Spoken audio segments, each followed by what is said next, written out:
16 years. That's how long Angela Merkel, the still incumbent Chancellor of Germany, was in power. And of course, she's leaving some kind of legacy, not only in Germany, but across the world. And we want to find out with our panelists today, great panel, by the way, what exactly that legacy is. And to discuss that today, we have three panelists, and the first one from South Africa. The South African foreign minister from there, Naledi Pandor, is with us today, and she says the Merkel era will be remembered for its very positive German impact on global progress. Thank you very much for being with us today. Also with us today from India, Gurjit Singh, former Indian ambassador to many places, including Germany. And he says Merkel was not India's, but China's best friend in Europe. So you can see there's a lot to discuss right there. Thank you for being with us today. And finally, from Greece, we have Yanis Varoufakis, member of the Greek parliament and, of course, former Greek finance minister with us. And he says Merkel's policies condemned Germany to secular decline and the European Union to stagnation.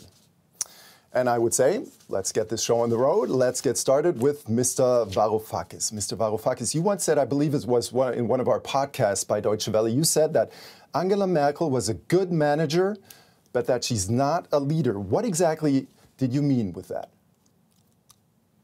No, I actually didn't say she was not a leader. I said that she didn't have a vision. She was a manager of a crisis at hand, and a magnificent one at that.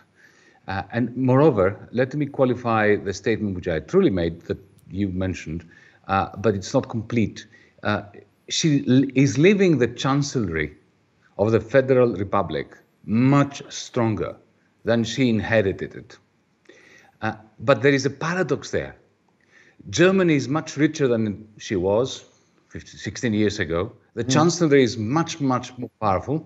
And yet, the surpluses, the economic surpluses that have amassed in the country have been purchased, in inverted commas, at the cost of secular stagnation, of very low levels of investment that are jeopardizing the future of Germany, and that is massively important, a fragmenting, stagnating European Union.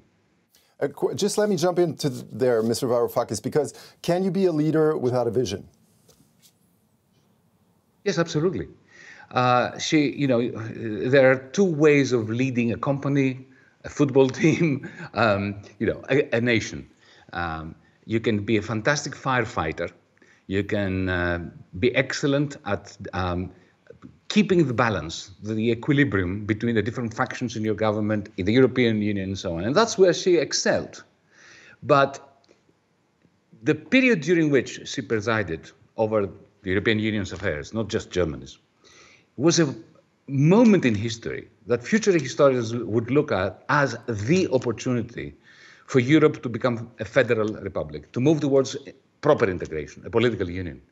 And Merkel did everything in her power to prevent that from happening in the context of keeping the equilibrium within her cabinet, within the European Council going.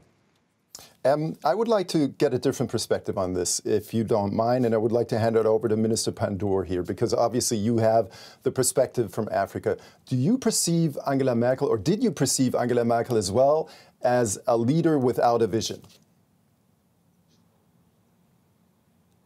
Well, I certainly don't. I don't agree with that. I think she gave shape to European politics in a manner that no other leader, I think, in Europe has done in the past 2 decades. I'm surprised at Mr. Varoufakis' opinions, because I thought that she was one of the leaders who certainly tried to make an attempt to cogently address the crisis that confronted the people of Greece several years ago. And I thought she'd been one of those leaders who'd been interested in identifying a European solution, which some of us as social democrats felt was a very harsh solution by Europe, but she certainly was part of that. But I don't perceive her by any means as a weak leader or a leader without vision. I think there are times where her boldness certainly shone through when addressing matters, particularly of refugees and migration into Europe, including not being afraid to engage other leaders in Europe to be more empathetic than they were. Minister Pandor, I would like to get to those, to the migration crisis maybe later, because I just want to avoid getting too much in the Europe corner here, because your perspective from Africa is so valuable on this. So let me be more precise with the question. Do you feel like Angela Merkel had a vision for the African continent? Well, certainly from the perspective of South Africa and various countries on the African continent, I think the Compact with Africa, which she has played a really strong role in, has been an important initiative, and the realization that what we need to get into Africa is foreign direct investment to address core issues of development. So from an African perspective, I think she has played a positive role.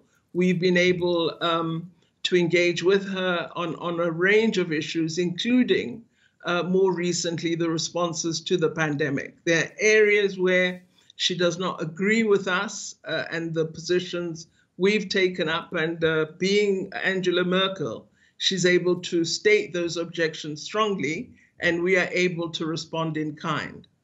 Ambassador Singh, you have the Indian perspective, obviously. Do you feel like Angela Merkel had a vision for that area? It's very complex, obviously, if you look at the geopolitics of it. But maybe as an example, before we get into economics, because I think that's something that our African viewers can also relate to. Do you feel like she was that humanitarian leader when it came to the corona crisis, that beacon on a hill that many thought she was, the leader of the free world? You know, the corona crisis, I think, numbed some of her legacy.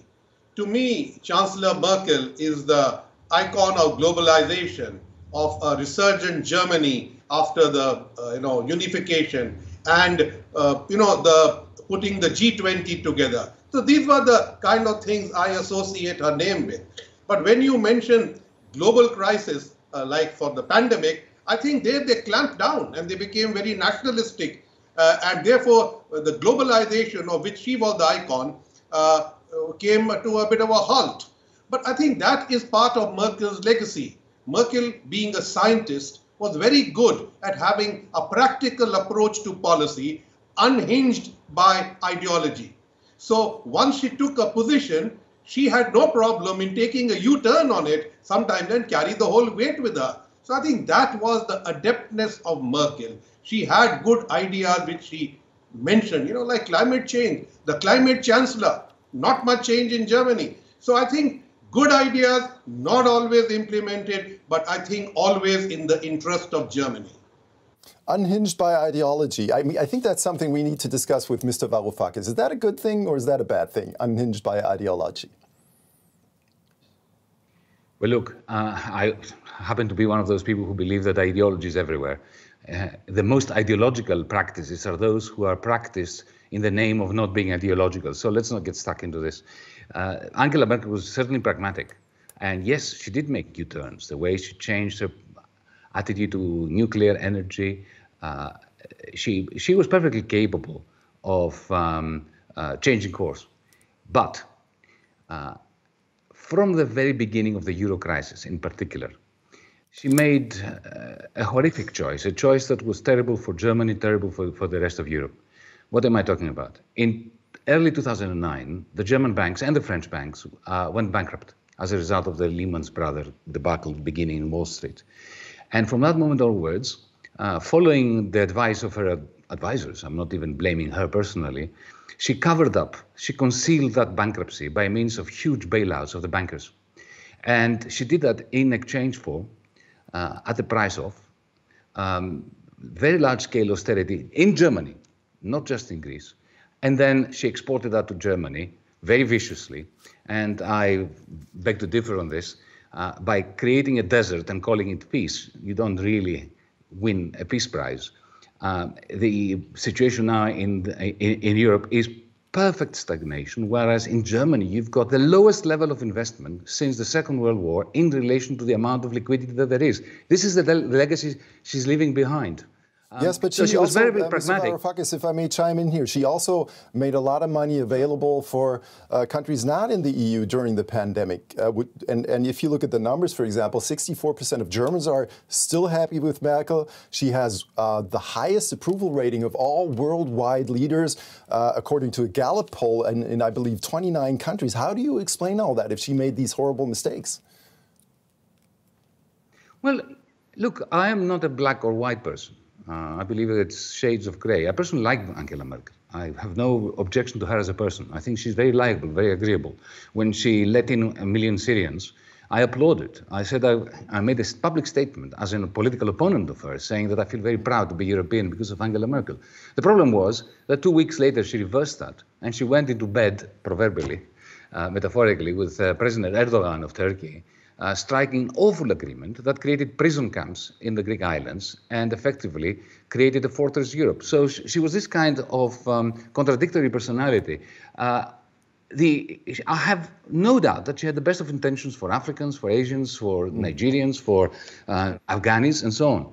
But the policy that she ended up practicing in the end, in order to keep the equilibrium within the German system, was such that you have the lowest level of investment, especially in the green transition, the lowest level of good quality jobs being created, the highest level of inequality. That's all as a result of the fact that she was simply trying to keep business as usual when business should never have been kept as usual. We can, of course, not leave this discussion without talking about the fact that we have arguably the most powerful woman worldwide in politics now leaving the world stage. Minister Pandor, what does that mean to you? Well, I think that the fact that she assumed that position is in itself a legacy and held it up very, very well. Of course, every leader would make mistakes and no leader will satisfy everyone. I think if you do, you're a very bad leader. But for young girls and women, young women worldwide, she has shown that it is possible to lead one of the most powerful countries in the world successfully and even be of leading influence in a powerful bloc such as the European Union. I don't think we can undermine her achievements or the reality that there is a legacy. Certainly there may be and are mistakes. I believe, for example, with the Namibian reparations question, much more could have been done. There could have been an earlier focused attention to key development challenges on the continent. But from the perspective of South Africa, we've had excellent relations and very good development partnerships. Germany is an important trade partner for our country. And there has been very close link between Germany and South Africa at the political as well as the economic levels. So for women, when talking to people about Angela Merkel, that's something you hear a lot, Minister, is that a lot more could have been done. And Ambassador Singh, your initial statement where you said that she was the best friend of China, China's best friend, kind of hints in that direction. Was she blind to what China is doing? Could she have done much more when it comes to human rights, for example, in China? What's your position on that? Well, actually, I was referring to that she could have done more for India, like she did for China. But let me say this. Merkel had a very strong legacy in developing the Indo-German relationship. In 2011, her government set up the Indo-German Commission. And that has done wonderful work at the summit level over years. And I think she has put in a lot of new things like climate, green infrastructure through the ODA route into India. Where she failed, I think, was in bringing German business to India. German business kept nudging her to China, but she could never make them look at India as seriously as they looked at China. As in the end, I think the German business was leading her China policy, and I believe she could have done more for India. But certainly, even now, President Xi Jinping calls her that before you go, please tell Europe that I'm not really your rival and I'm ready to win. So she is China's best friend. During her presidency of the European Union, on the very second last day, the EU actually signed up on a comprehensive agreement on investment with China. And all my friends in Germany I spoke to lamented that agreement would actually have been with India. So between China and India in Asia, Merkel did a lot for developing the relationship with India, but the priority remained China. Let me rephrase maybe the question, because I think you all agree that Angela Merkel had this image over the years. I think Time magazine, maybe I might be wrong, said that she was now the leader of the free world when Donald Trump was the US president, right? And so many people abroad associated human rights with her liberal democracy. And but when it comes to China, and back to you, Ambassador Singh, did she fulfill that promise or not? I think she actually lost track of that. I mean, they ignored it. And that is why there is a crack between Europe and the rest of us, because we think that Germany and Europe often pick these issues with countries they want, but are not consistent in picking the issues with everybody. So there's a lack of consistency on this. Lack of consistency, Minister Pandor. You are full of praise for Angela Merkel, but did you see a lack of consistency when it came to German policies towards South Africa as well? Or are you entirely happy? Well, there are aspects, as I said, that are of concern. Firstly, the whole matter of reparations. In fact, it's not just Germany, it's Europe itself.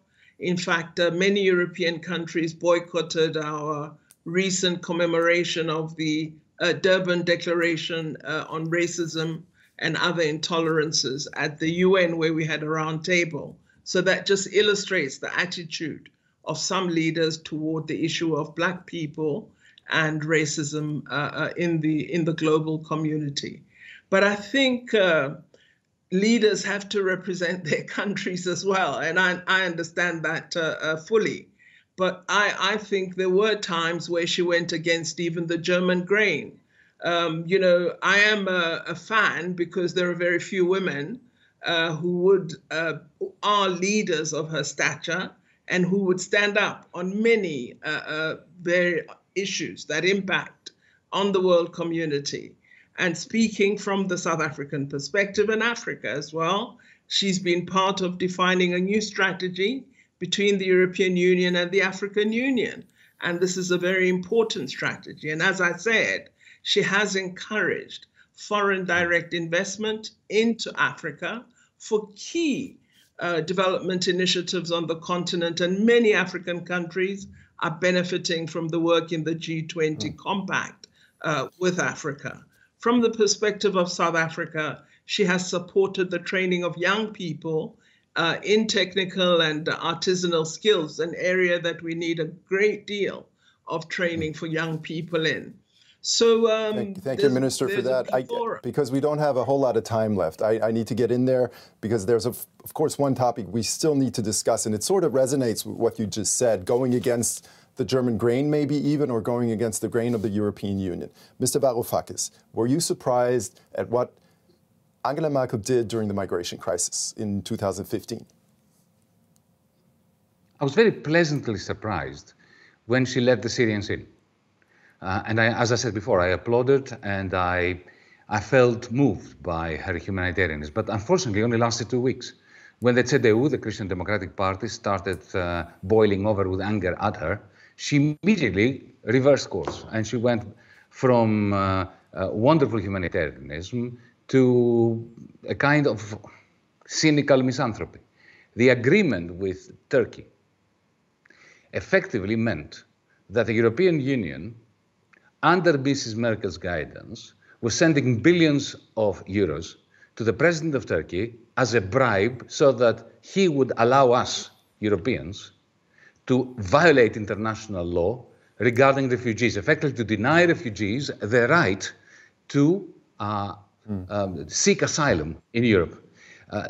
You know, the Moria prison camp in Lesbos is forever going to haunt Mrs. Merkel's legacy. And that comes, you know, this is why I'm saying this. Which is, of course, not officially called a prison camp, but a refugee camp. But yes, understood what you mean.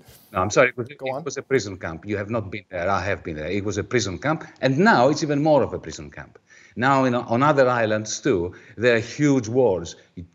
somebody from Nigeria, somebody from Ghana, somebody from Afghanistan, they try to seek asylum and they're imprisoned. This is a prison camp we are building within Europe as part of a policy that clashes remarkably and awfully with Merkel's 2-week dose of extreme humanitarianism, for which, I will love her forever. Right. And is that I'm sure she'd be happy to hear that. Is that the defining moment of her chancellery? If you had to sum it up in a couple of quick words, Mr. Varoufakis, and I'll put the same question to all our other panelists too. What is the defining moment of her legacy? February 2009, she's told that the German banks have gone kaput, and she gives them a huge bailout of 406 billion euros. Without getting rid of the bankers, effectively practicing socialism for the bankers and austerity for the rest of Europe. That wrecked our chance of a genuine democratic political union in the European Union. And Ambassador Singh, what is the defining moment, briefly, for you in Angela Merkel's 16 years in office? When you talk about the refugee crisis, in some people's life, there's an aha moment. This was an oops moment. So I was not impressed by it. But what I was impressed with was the support and backing she gave to the G20. Now, I and the Greek minister look at it differently because we are not a neighbor of Germany. We are not in the EU. We are looking at it from outside, like Minister Pandor is. So I think the G20 has been something great for all of us. And I think Merkel played a very important role in that. Thank you very much, Ambassador. And same question to you, Minister Pandor. In those 16 years, what was the defining moment of Angela Merkel for you? I would agree with Ambassador Singh on the G20, but I think we can't pull her down on the decision to accept refugees into Germany when everybody was pushing back. There are many leaders in Europe who did not support her. There are many leaders in Europe who have been anti-migrants and who have acted without respect for human rights. I don't think you could classify Angela Merkel as the same as those leaders. Thank you very much, Minister. So I want to thank all our panelists for being with us today. A look back at 16 years. Of course, 20 minutes aren't nearly enough to discuss it, but I think we got an idea of what you think about Angela Merkel, and I have a feeling that even Mr. Varoufakis will miss her in a certain way, if I may say so.